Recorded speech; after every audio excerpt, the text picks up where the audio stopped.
Não, é que eu venho aqui sempre no intuito de deixar mais simples para o pessoal as coisas que a gente fala. E você já falou várias coisas que ajudam a economia a crescer, mas como que a gente poderia simplificar isso? O que que faz a economia crescer? Vamos falar do que faz crescer e vamos falar do que faz as pessoas prosperarem. Porque às vezes a economia cresce, por exemplo, tem um enorme crescimento demográfico.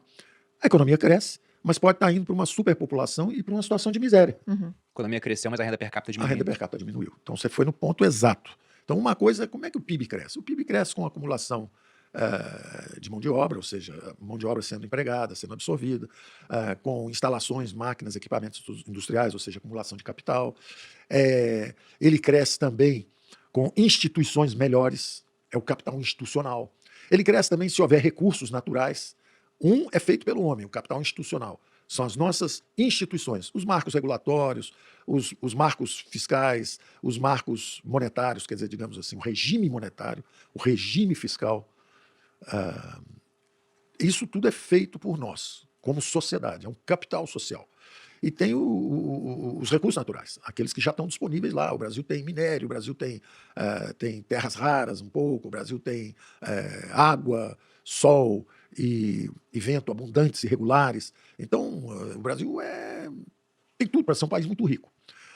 Aí você fala, bom, mas e a renda per capita? Quando você fala de crescimento, você fala de uma função de produção. Crescimento é o seguinte, recursos naturais, capital, tecnologia, capital institucional, como um regime fiscal saudável, como um regime monetário correto, como um regime cambial flexível. Então, há várias instituições, marcos regulatórios que permitam aumentos de investimento. Então, há vários fatores que explicam o crescimento da economia. Mas como é que eu tenho certeza que isso está virando prosperidade? Como é que está acontecendo com a renda per capita, com a distribuição de renda? O que está acontecendo nesse país?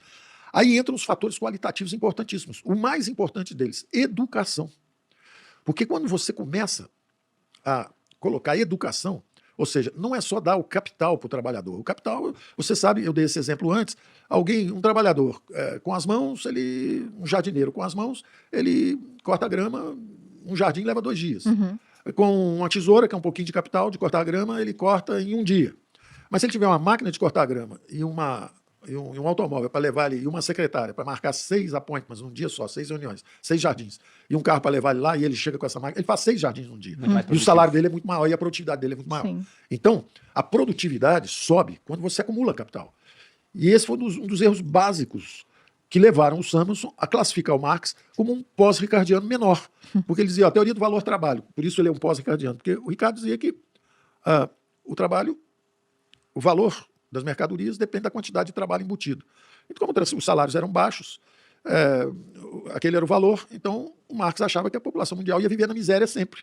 E ele achava que o capital explorava o trabalho. Quando, na verdade, quanto mais capital, maior a produtividade do trabalho, maior o valor do trabalho. Então, é um erro assim, técnico brutal. Não passa no exame de primeiro ano de economia. E até hoje é usado.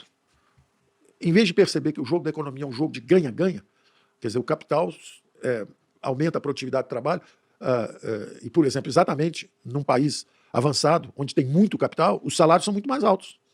E num país onde tem pouco capital, por exemplo, Índia, China, Brasil, os salários eram muito mais baixos do que na Inglaterra, na França, nos Estados Unidos, na Alemanha, onde tinha mais capital. Quanto mais capital, maior a produtividade do trabalho, maior o salário. Então, o capital é amigo, é aliado, valoriza o trabalho. E quanto mais capital, menor a rentabilidade do capital. Então, quando acumula muito capital, a rentabilidade dele é baixa e a produtividade do trabalho é alta. Quando acumula muita gente com pouca capital, o salário é baixo e a rentabilidade do capital é alta. Então, um pouco a história do Brasil. E eu brincava dizendo que meia dúzia de empreiteiros, meia dúzia de bancos, meia dúzia disso, meia dúzia daquilo, porque é um pouquinho de capital que tem em cada setor e o pessoal tem um resultado extraordinário. Porque é uma nação riquíssima, energia barata, é cara por causa dos impostos, mas ela é naturalmente barata. O Brasil tem uma vantagem comparativa extraordinária em energia barata e limpa. Então nós podemos reindustrializar o Brasil inteiro em bases renováveis, nós podemos aumentar a produtividade extraordinariamente dos nossos trabalhadores e aumentar a competitividade das nossas empresas e a riqueza do país, a riqueza das nações, como dizia o Adam Smith.